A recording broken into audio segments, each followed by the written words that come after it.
All right, welcome everyone to the Landscape Finance Lab webinar for September.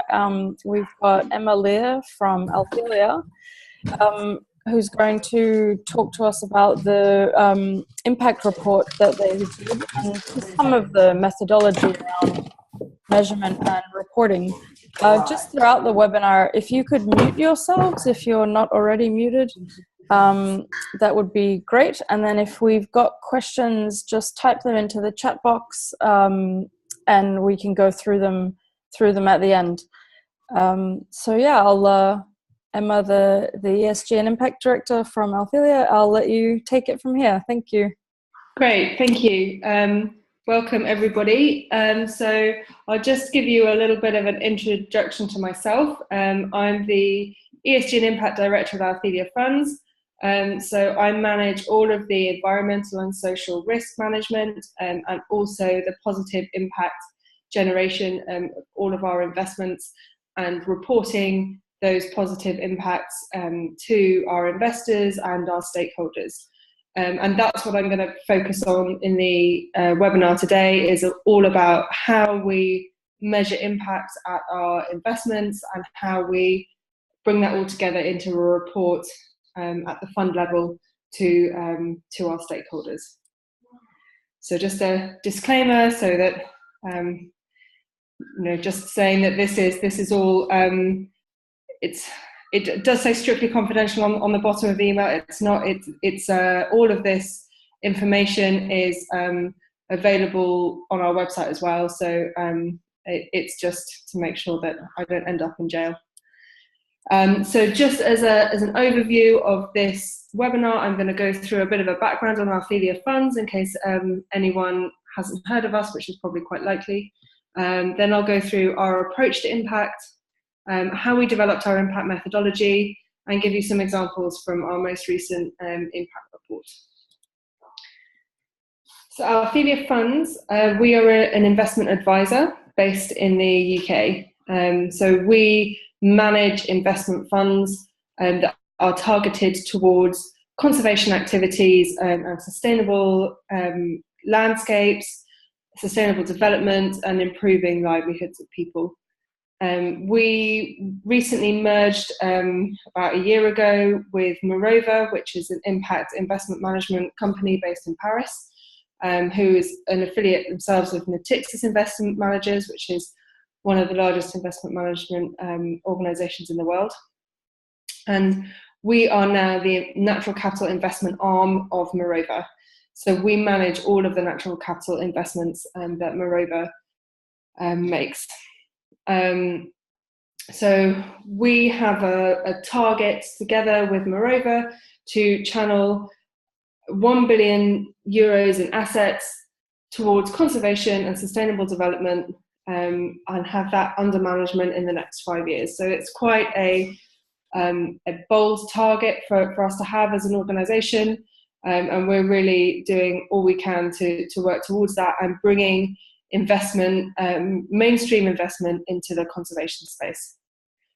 So at the moment we have 2 funds under management. So the first one is the Althelia Climate Fund. So this was launched in 2013. We have a number of public and private investors, and the final size of that fund was €101 million. We fully committed all of that funding by the middle of 2017, and all of that has gone into projects that are aimed at reducing deforestation by generating sustainable livelihoods in areas where deforestation is an issue, and really protecting forests and trying to keep what forest remains standing and maintain it for the wildlife it supports, whilst at the same time producing sustainable livelihoods for the people who are living in those areas that are not based around further deforestation. Alongside that, we now have the Althelia Sustainable Ocean Fund, which was launched this year. It's not fully closed yet, so we aim to have a second close by the end of next year. And all of the Sustainable Ocean Fund is targeted towards investment in sustainable fisheries, best practice aquaculture, and other elements of the blue economy, for example, marine protected areas or management of marine environments, and things like that. So that's really trying to take the lessons we've learnt in the terrestrial space through the Althelia Climate Fund and apply it to the oceans. It's very exciting. We are one of the few funds who are targeting the ocean space, and there's a lot of opportunities out there to do some really meaningful impact investment. Oh. Okay. So Althelia's approach to impact. So we have an ethos at Althelia that positive social and environmental impact at any of our investments helps to back up and improve the financial return. So we're an investment manager. We manage investments made by large organisations, and those investments aim to get a return, a financial return. But alongside the financial return, we target environmental and social returns, not just because our investors want to pat themselves on the back and say, you know, we've done a good job for the environment and socially, but because we believe that actually by generating those returns and having that built into the setup of a project, the financial returns are more long-lasting. They themselves are more sustainable, and the businesses that are developed will continue to improve and generate livelihoods for local people long into the future. So we look at impacts across 7, we call them impact themes, so sort of broad impact areas, which for us are climate, species and ecosystems, the environmental ones. Then livelihoods, inclusivity and sustainable enterprise on the social side, and fair economic return on the financial side. We have a commitment to all of our investors to measure these impacts and to report to them on an annual basis the impacts of all of the investments in our portfolio. Impact reporting in this way is not something that's been done. There isn't a standard methodology that people use. And there's been a lot of discussion in the space about what methodologies impact investors should use, and you know, there's a lot of people saying, oh, we should all be using the same types of methodologies so that people can compare one fund to another fund, and then saying, you know, arguing that their methodology is better than everyone else's. It's a really challenging space. There's a lot of really good thought out there, really good development by a lot of people. The challenge is that every project and every investment fund and every investment thesis is different, and actually being able to fairly compare one to another in terms of impact is quite difficult. Now we have the UN Sustainable Development Goals, which have been developed in the last couple of years, and many companies and funds and projects do use the Sustainable Development Goals as a guide against which they report their impact. The challenge with that is that when you dig into the Sustainable Development Goals and you look into their targets and indicators, they're all aimed at governments, they're not aimed at projects. So it can be quite difficult to really demonstrate in a meaningful way the impact that your project is having if you're comparing it to the indicators that are being recommended by the UN Sustainable Development Goals. So there's another challenge there. So digging a bit deeper, when we were back in 2013, 2014, and we just set up the Althelia Climate Fund, and we suddenly had this requirement to report our impact to our investors, and we were sitting around the table trying to decide how we were going to do it. So what were the questions we were asking ourselves and the challenges we were facing? And one of the main ones is, what do we measure at our projects? what should we be focusing on?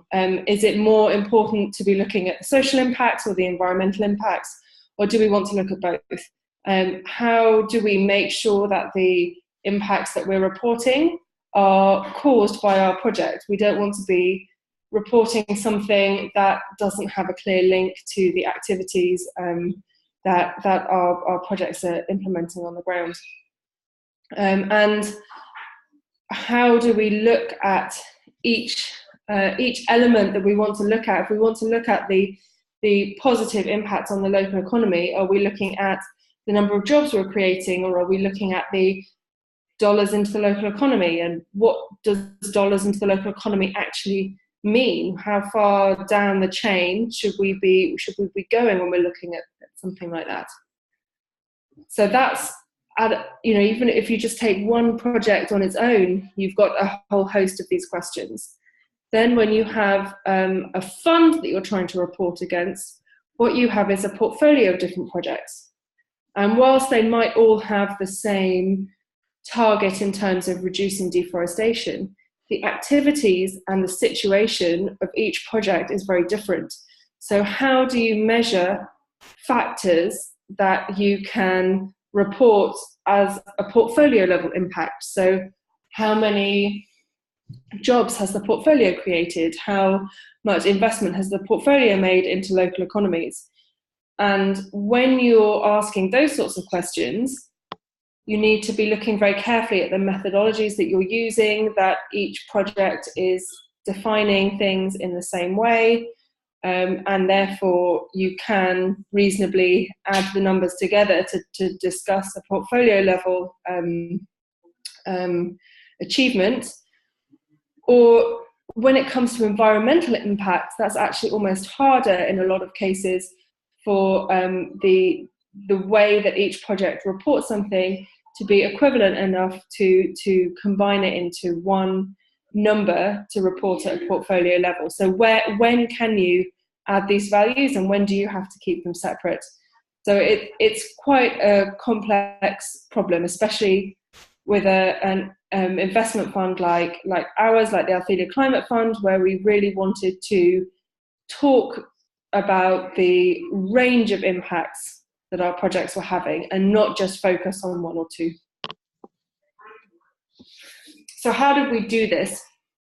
So I'm now going to just talk through our impact reporting story, our journey that we went on over the first 18 months of working out how we were going to report our impact. So we worked very closely with the first 4 investments that the fund made to develop their very detailed theory of change. So we looked very carefully at all of the activities they were doing, what short-term impacts those were going to have, and the long-term impacts that they would lead to. And out of those, we developed our 23 key performance indicators. And those were things that we could see as trends across all of the different investments. That's quite a large number of key performance indicators. And we certainly now, we found as we were adding more investments to our portfolio that in fact not all of them could report meaningful values towards all 23. But we expect all of our projects now to be reporting against at least one in each of the 7 impact themes. We had to try and keep these KPIs a high level so that they were relevant across as many projects as possible. And I just put here as a practical example when we were looking at jobs. So when you've got an investment in a company that provides jobs for the local community. So maybe if this is a cocoa post-harvest centre, for example, that provides jobs for local people in gathering cocoa from local farmers and converting it into going through the fermentation and drying process and then selling that on. So there are roles within that organisation that need to be filled, and those can go to local people. So jobs created, that's quite an easy metric. But then you might look at another business where we're potentially investing in a company that was about to go bankrupt, and our investment has supported that company to remain open. They're not employing anybody new, but their jobs are not lost, and then they're maintained, and the value of the company in terms of providing livelihoods for local people is maintained. So surely those people and their jobs also count. So, but they weren't created. Then there's the next level of complexity, and this happens actually with a lot of our investments. We're not necessarily investing in a company that provides somebody with a full-time job. We're often investing in cooperatives of smallholders who are producing crops and their livelihoods on their land. And what we're doing is supporting their skills, providing them with better methodologies to use their land, and improving the sustainability of their practices, and therefore improving their income, perhaps through gaining fair trade and organic certification, for example. And so these people, we haven't created their jobs. They're still doing the same jobs that they were doing before, but we've had a real impact on their livelihoods. So how do we report that? And surely one investment that was looking at improving the productivity of smallholder farmers, and another one that's creating a whole new company that employs new people, you can't say that one of those is more impactful than the other, and we want to be able to compare these directly. So as a result of that, we ended up coming to a key performance indicator that was number of jobs created or supported by our investment. So when we're looking at a job that's supported, that's something that has been meaningfully improved through our investment. So that includes the company that would have gone out of business without our investment, and those jobs that were maintained. And it includes the smallholder farmers whose productivity was improved by our investments. As another example, we were looking this time on the environmental side at how to measure ecosystems. So ecosystems and our impact on ecosystems is something that we were really keen to report.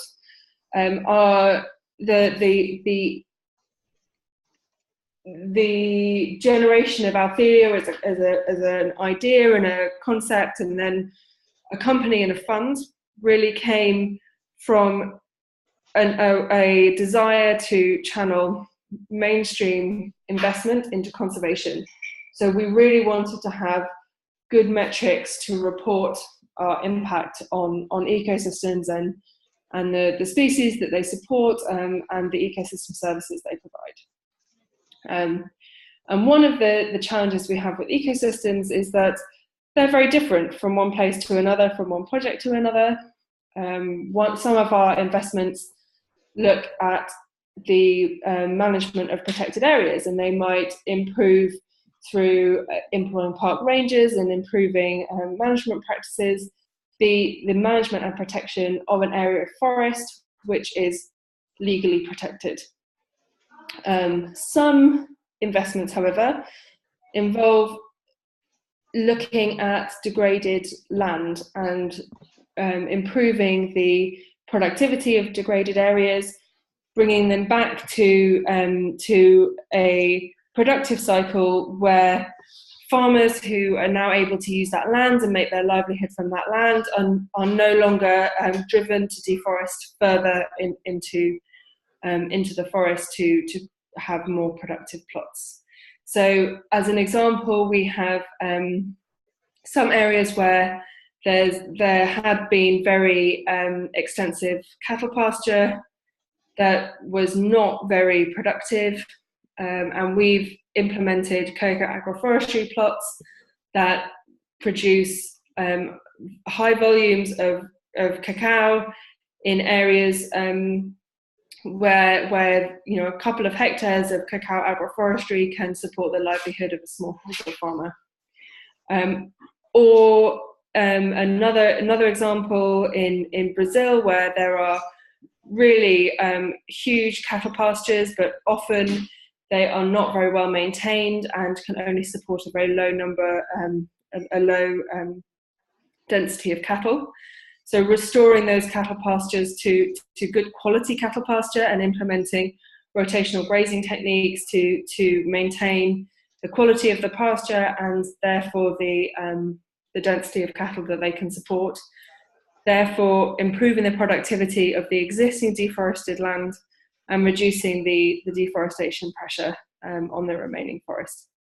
So we wanted to try and capture both of those elements in one indicator. We don't want an investment that is just based around protection of protected areas to appear not to perform against an indicator that is targeted against improving productivity, when actually, though we wanted to be able to capture both of those activities in a way that really highlighted the benefits of both types of projects.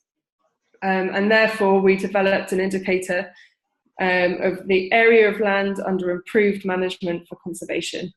So we see improving the health and productivity of agricultural land as improving that as management for conservation, because improved soil health and improved ecosystem management improves the ecosystem services. It reduces the risk that that droughts and other extreme weather events will have serious impacts on the productivity of that land, and also improving the protection of protected areas very clearly improves the management of those areas for conservation. So finally, we had our 23 KPIs, and we were looking at those across our portfolio, and we were very pleased that allowed us to report at a portfolio level some of the impacts of our projects.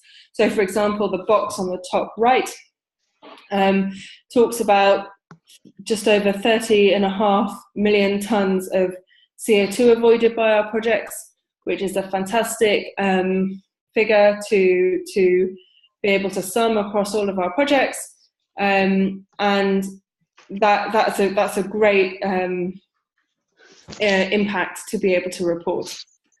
But that doesn't tell the individual stories of our investments. And actually, one thing, the next thing that we realised when we were looking at our KPIs and the stories that we could tell from those is that they don't really capture the in-depth impacts and the real colour of what our investees are doing on the ground. So we then discussed with each project to develop a suite of project monitoring indicators that allow them to really tell the story of their project. And in some cases, this is just a handful of extra indicators. And generally, they are things that the project is reporting anyway. So several of our projects have also got partnerships with government organisations and things like that, who they report things to. So if they're already reporting the number of farmers with land titles that they've helped secure to another entity, then it makes sense that they could also report that number to us. It's no extra work for them. So this allows us to really capture some of these really important things. Like I just mentioned, the number of farmers with land titles secured. And that's a really, really important impact that our projects are having. And that's actually a side benefit to our agreed methodology with and activities with that particular investment, because we, in our discussions with them, said, okay, you're developing a new cooperative, you're bringing farmers into this cooperative, what are the minimum requirements for a farmer to become a member of the cooperative? And one of the things that we decided that was needed was a demonstration of land title. Now, in this particular area of Peru, there's not that many people have their land title secured. However, the systems are there at the governmental level to get those. It's just a bit of a sort of bureaucratic process. But the project now has a process and a team who can help farmers who want to become part of the project to get through those initial hurdles and get their land title secured before they then become officially a member of the cooperative. So it's become a side impact of our requirement to have land title to become part of the cooperative, but it's also in and of itself a really important impact of the project. Then we have another one of our projects works in a very remote area, again of Peru, and it works, it's called Cordillera Azul National Park, and it's a 1.3 million hectare national park, which is it's a fantastic forest. It's still largely unexplored. And there are a large number of communities in the buffer zone around this park. And our investee works very closely with these communities to reduce their deforestation on the park and really help them to understand the benefit that they get from having the park and the forest remaining intact. And they work very, very closely with these communities to find out what the communities actually want to improve. And the bottom box on the right-hand side comes from the detailed impact reporting on this particular project. And they've worked with a number of different communities, 8 different communities, to improve their access to fresh water and sanitation, and 6 communities to improve their access to schooling. So that has impacted huge numbers of people. And how this works is that the communities develop what they call quality of life plans, which is a community decision of how the vision that they have for their community over the next 5, 10, 15 years. And particularly where it's things like access to fresh water and sanitation and schooling, those are services that the government of Peru can provide, but it's something that you need to have a good understanding of the processes and be able to clearly map areas and apply to the right people to access the funding to implement the government's program. So that's something that our investee can support the residents to do. So without our investees' input, they wouldn't have access to these programs to improve their fresh water and sanitation and schooling. So it's really, really important that we can include these. And they also work with some communities, once they've gone past the first stage of implementing their quality of life plans, to develop conservation agreements where the communities agree that part of the ethos of that community is to protect the forest. And these, they call them Azul conservation agreements, and Azul means blue, and the mountains in the national park are called the Blue Mountains.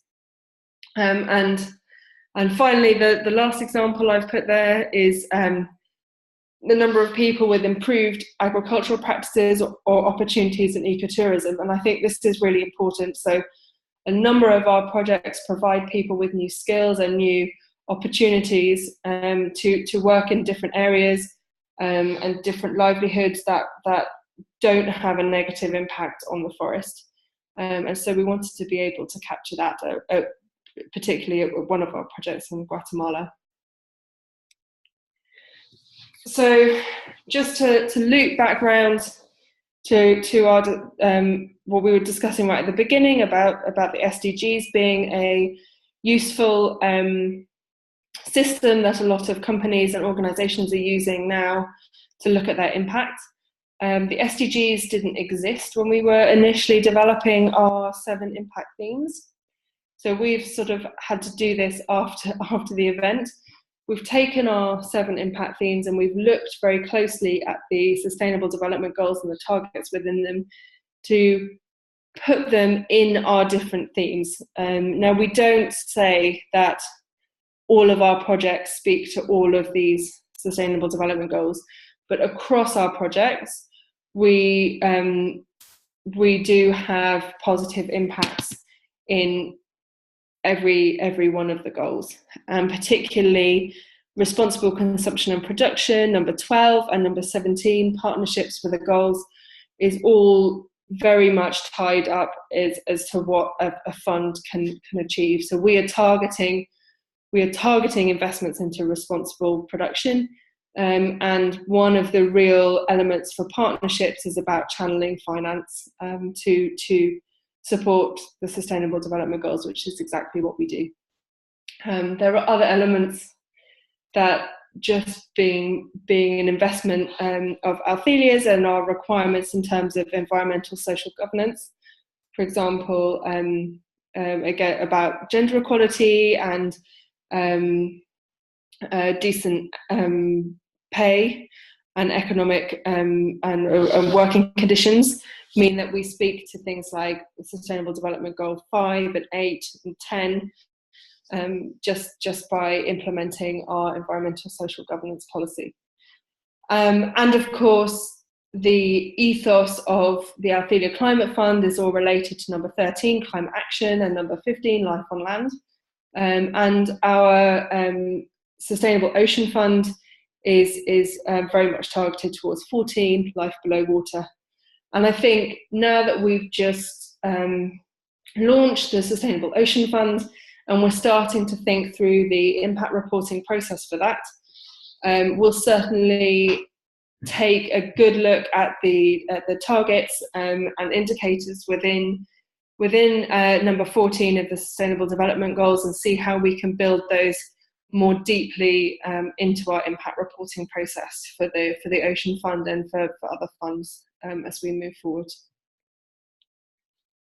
So just as finally in this presentation, I just want to give a little bit of an idea of what this actually looks like in the end. So we produce our impact report every year, and the 2018 report came out in July. It's now available on our website. And just as a summary, so we take each theme separately, and we look at the KPIs that are related to that theme. So, for example, for livelihoods, it's the number of jobs created and supported.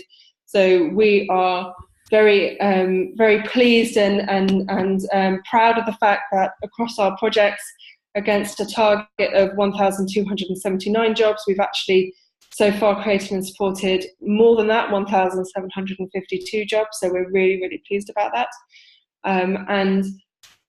We expect all of our projects to provide livelihood opportunities that pay a living wage. So that's really, really important to us, that these aren't just minimum wage jobs, these are living wage jobs. And then, as well as taking each impact theme separately, we also look at a selection of our projects and dive in deeply into those. This is where the project monitoring indicators that I was just talking about really come to the fore. So this is our project in Tampapata in Peru, which is a cocoa agroforestry project adjacent to a national reserve and national park. So there's a RED Plus project about protecting the standing trees in the national park, and one of the ways that they reduce the drivers of deforestation is by developing cocoa agroforestry plots with people who are living in the buffer zone of the national park on degraded land, to provide them with livelihoods to support them without requiring further deforestation. So this is the project that I was saying earlier, that they've supported now 288 land titles for local farmers. So you can see that in the box in the middle at the bottom. And we try to look across each of the themes and have something, an indicator to report on each of the themes about each. We call it an impact island, a project island. So I'll stop there and see the questions that people might have had. I don't know how I look at the questions. Natalia, you might have to help me. Yeah, thank you very much, Emma. This is really interesting. We haven't had anyone type any, but we've had a number of people join since we began. So if anyone does have a question, feel free to unmute yourself and ask. I did mute you all. Sabine, do you have a question? Yes, hi. It's rather a comment than a question. You mentioned earlier when you talked about the jobs that a challenge to add up the jobs that you prevented from being lost, because these are not newly created jobs. I wonder, have you already thought about counting that under lives impacted? I think this is another metric where you could include things as that, and in addition, maybe even some of your project monitoring indicators, the one you just mentioned before, the number of people with improved agricultural practice or opportunity in ecotourism, that would also fall under lives impacted. Yeah, yes, I think it very much can. What we wanted to be able to do is not to put a project at a disadvantage when looking across the portfolio at the KPIs. So where we're looking at a portfolio level, because one project is supporting an existing company and another one is creating a new company, we didn't want the one that's creating the new company to look like it's having considerably more impact than the one that's supporting an existing company, when actually we felt that the impacts were more comparable if you're talking about same numbers of jobs, which is the reason we went for created and supported, to try and wrap all of that in one indicator, because as much as you try to explain a lot of this stuff to stakeholders, people will often just look at the numbers and they'll say, well, why is this project higher jobs than this one? Explain that difference. And we wanted to be able to give our projects an opportunity to really showcase what they were doing without being at a disadvantage because of the structure of the project. Okay, true, but as you know, different projects have different foci, and therefore I think it's good to say the one creates a lot of job, or maybe does not impact that many lives, whereas the other one is just the opposite. But I think the impact on lives is similar between an existing company where people's jobs are maintained or a new company where jobs are created. The impact on, if that's covering 10 people whose jobs are maintained and 10 people who get new jobs, then that's supporting their 10 people's livelihoods and 10 families. We felt that the impact on people was very comparable, which is why we tried to combine it in one. Okay, thank you. I've got a question from Thomas as well. Thomas, I'll just unmute you if you wanted to ask it yourself. You had two questions.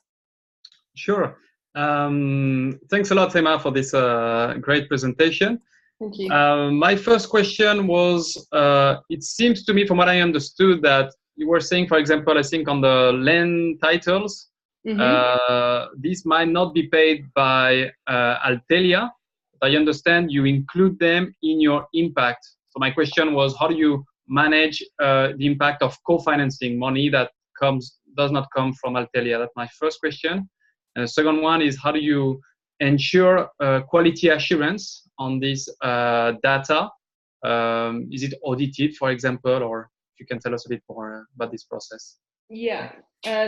So in terms of co-finance, that's a really interesting question, and that's something that we've discussed a lot within Althelia. So with the Althelia Climate Fund, which is where our impact reporting is focused at the moment, we are in all cases, we are either the sole or the majority investor in the project. So in terms of the land titles, it's more, yes, there is a time investment by the NGO, but there's not a financial investment by the NGO to support the land titles, and that comes out actually of the operating budget of the NGO, which is supported by our investment. So that's something, you know, that we feel very justified in reporting.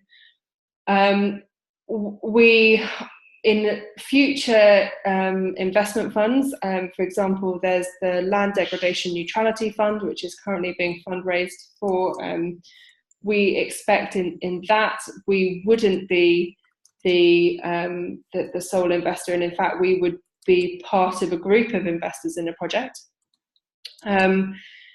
And then, yes, it is a challenge to extricate your impact versus other people's impact, particularly when perhaps if you're taking a junior tranche of financing into a project, which then allows other investors to come in because it reduces their risk profile. You can actually have a catalytic effect of your finance into a project. So then, in fact, you could claim that all of the impacts that are generated through your investment and those investors who have come in because you've been able to support their risk, that you're having those impacts as well.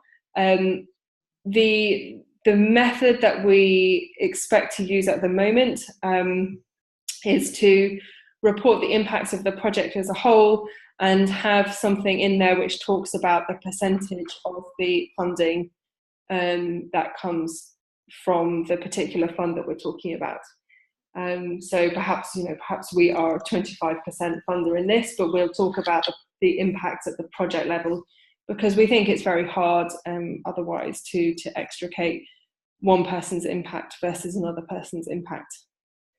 So I hope that answers your question on that. In terms of quality assurance, that's another really interesting question. Where we have RED+ projects, we require all of our projects to have CCB certification.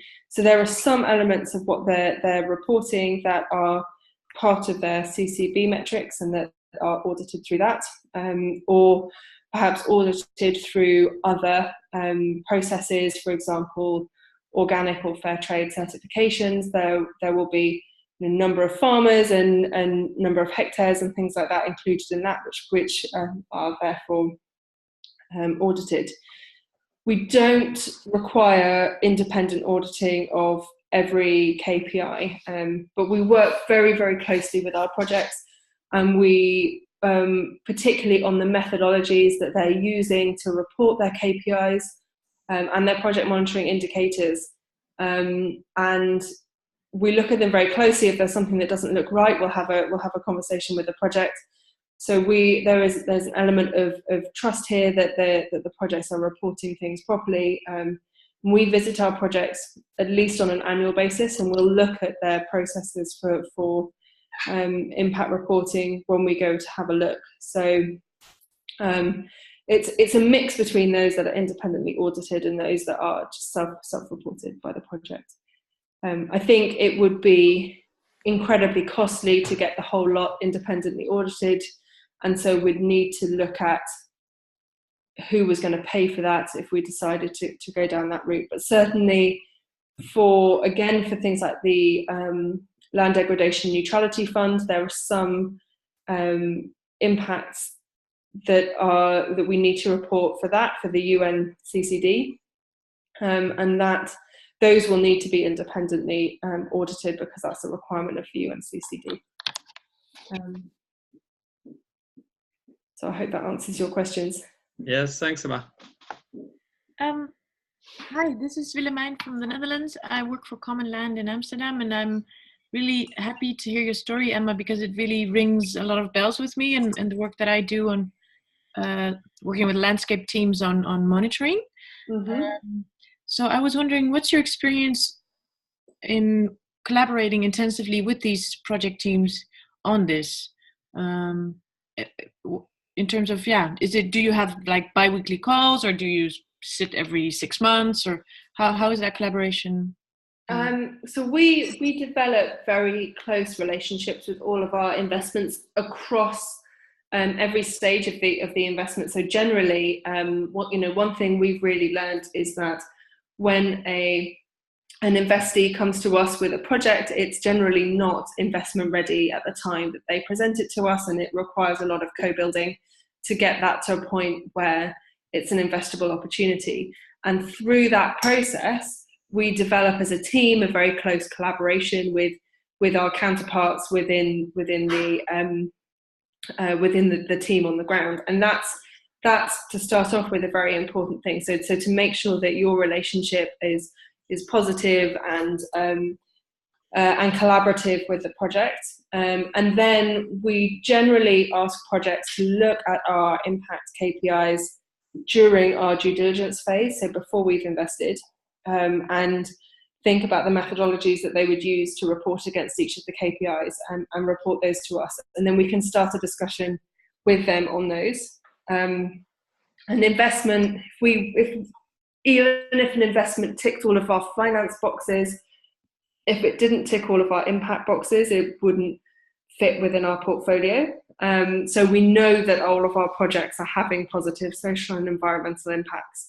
And it's about really working with the project to work out how to report those in a meaningful way. But at the same time, we realise that with some of these cases, for example, species is actually something that we found quite difficult to report positive impact against.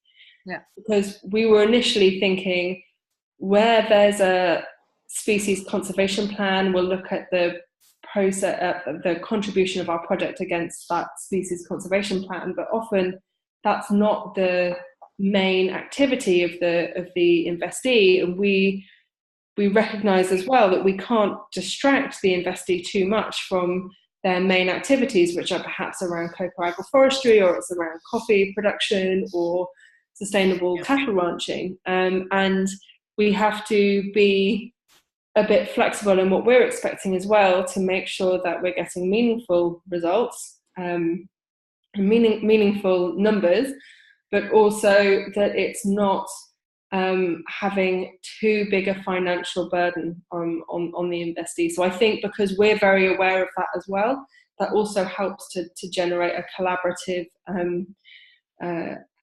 working space with the project. So we'll, in general,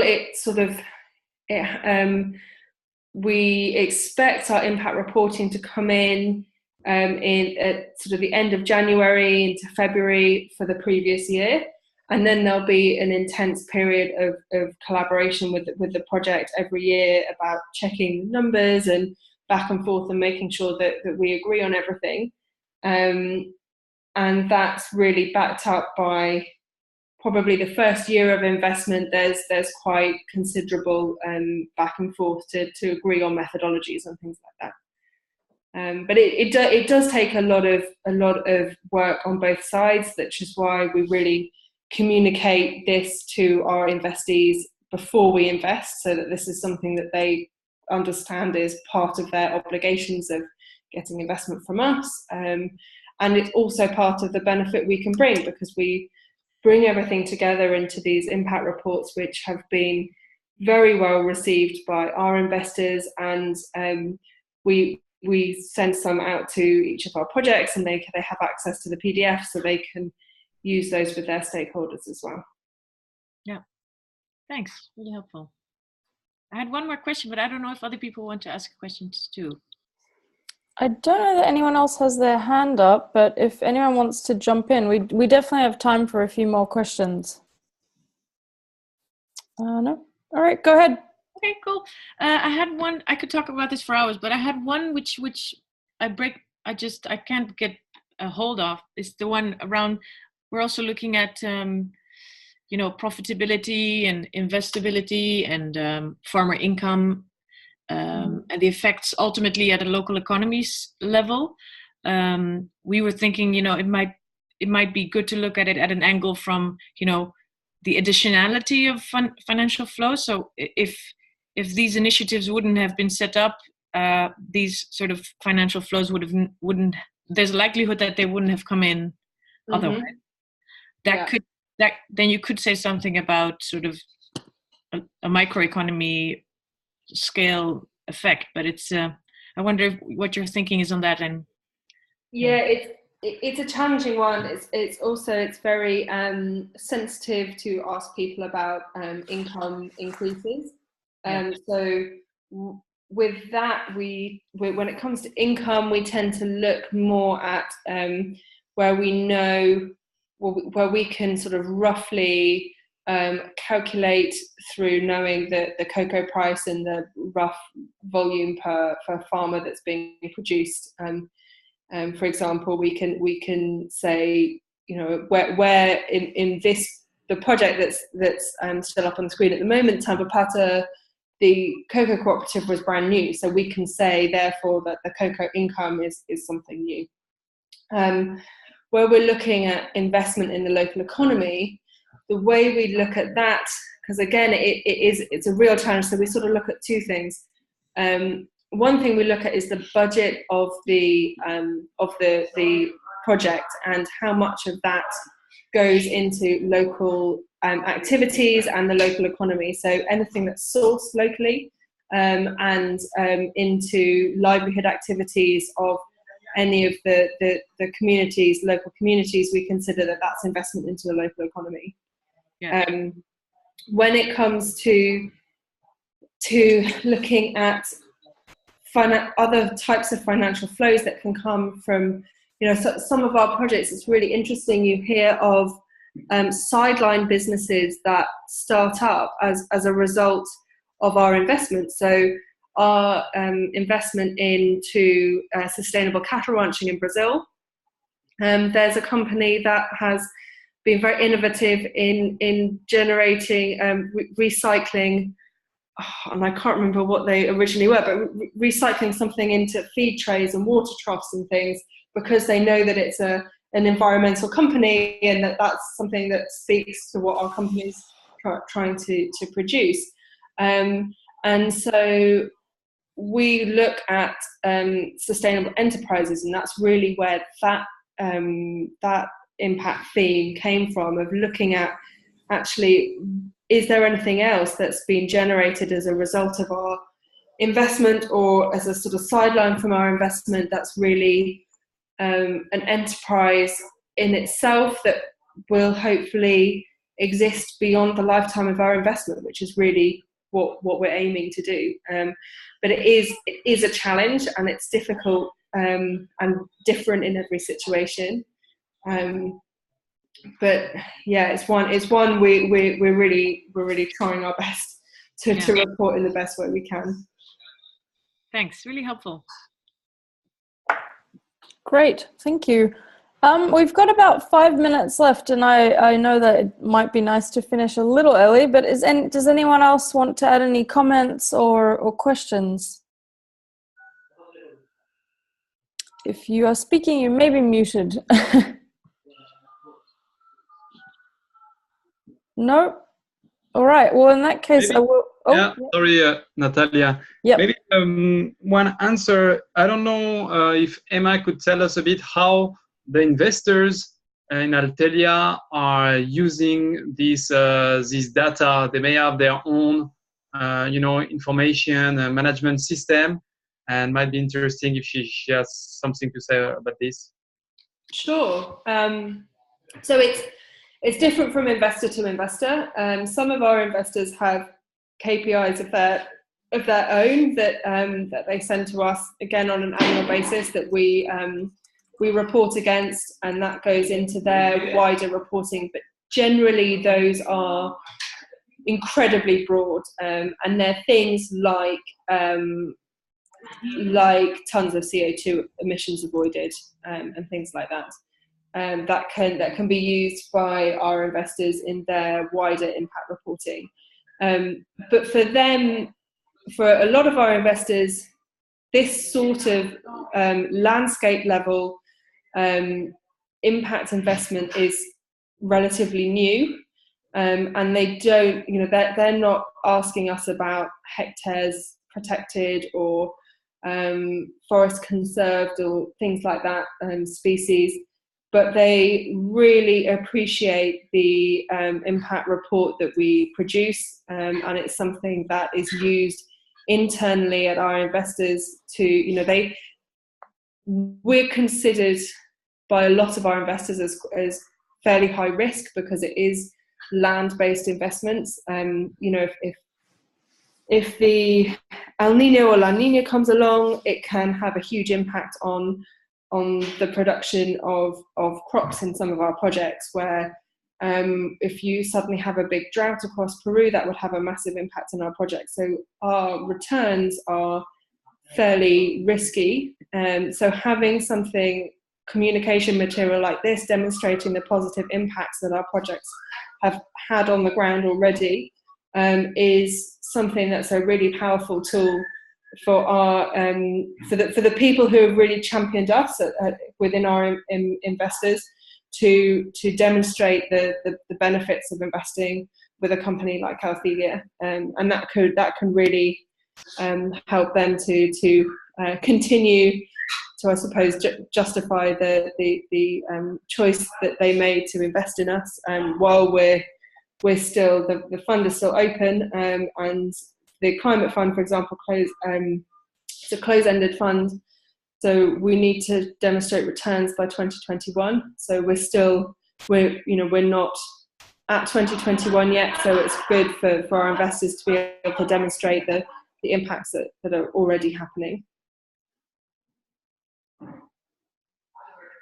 Great, thank you very much. It's really interesting. Paul, the head of the Landscape Finance Lab, just wanted to make a comment. Paul, you might be... Thanks very much for this. I'm here with Louisa Denier, who's just started at the lab as well. I was really looking forward to this and couldn't join at the beginning, but particularly because I think your impact reporting is the best that I've seen anywhere, honestly. If conservation organisations could report like this, the world would be a much better place. You really set the bar very high for the rest of us to improve our reporting systems and get this sort of measurability. So congratulations. Just a very quick question back to you. Capturing this methodology and getting some common reporting systems with other financial institutions, but also with the conservation and natural resource management world. Are you working on that at all, or is this just your methodology that you're applying over? We're certainly working with some of the impact reporting groups that are out there, and I've got brain freeze, and I can't think of them. The acronym is CPIC, but I can never remember exactly what. Coalition for Private Investment in Conservation. There you go. And other groups like that to try and develop impact methodologies. The real, I think that the lesson that we've really learned doing this on the ground is that you can't have a one-size-fits-all methodology that's just going to work with any investment in any area, and even just starting to look at how we're going to do something like this in the marine space is a whole new set of challenges. And I think for our view at the moment is really that if we try to develop one methodology that everybody works towards, it's going to, it doesn't feel like anything's there yet to really be able to answer everybody's questions. And there's certainly, if you're a corporate and you're looking for certain specific benefits, then you'll target your impact reporting in a different way, to where we're really trying to show the broad range of impacts that our projects are producing.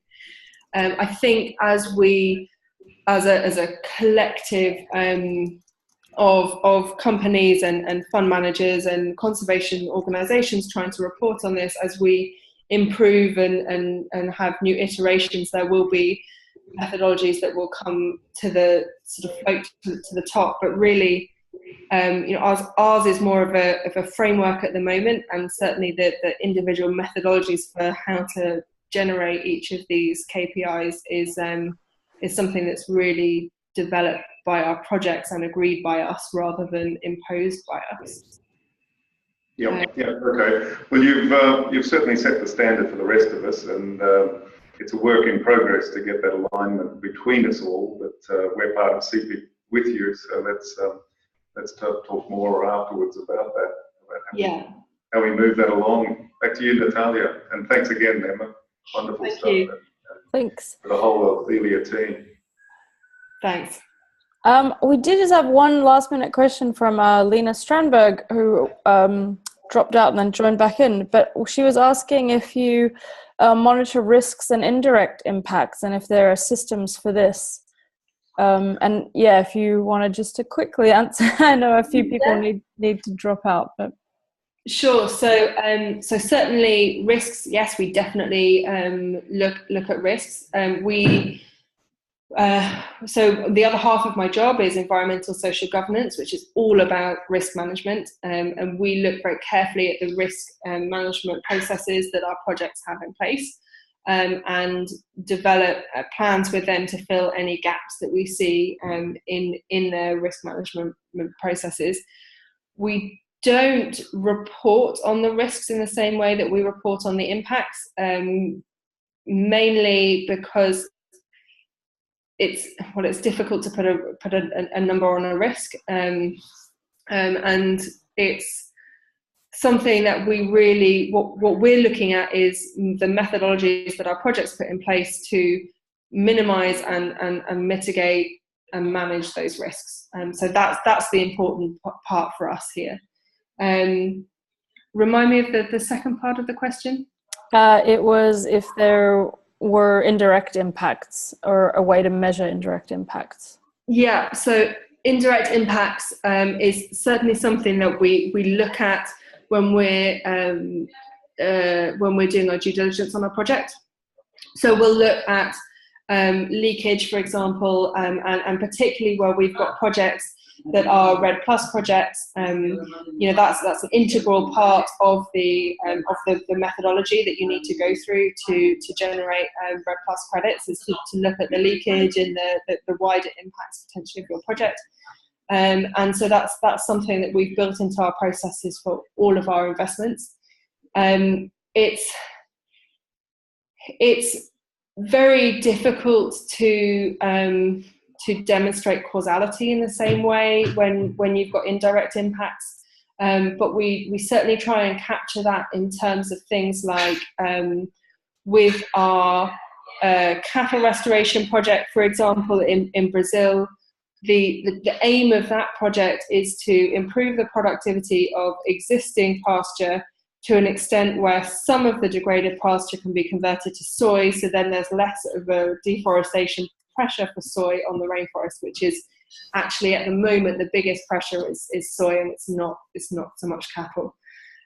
So certainly the project itself and us, we try and look at, okay, so if we've increased the productivity by a certain amount, that has a knock-on reduction in deforestation pressure because we're managing to meet a demand for beef without further deforestation, and that could, business as usual, to have that increase in productivity, you would need to deforest a further X amount of forest. But to have the same causality is always a challenge with that. So we do our best where we can, but we're actually very conservative where we're reporting indirect impacts like that. That makes sense, certainly. Well, thank you very much, everyone who joined. It was really, really great to learn about the methodology, Emma, and I think people can really use this as an example, as Paul said, of how to report on their own projects, or investors who are working with landscape teams. We'll have a recording of the webinar up by the end of the day. And Emma, I just did want to ask you, if people had further questions, could they reach out to you? Yes, they can. So I didn't put my email address in the presentation, but it's emma.lear@althelia.com. And I will add that to the presentation slides before I email them to you. So you should have that. Fantastic. Thank you very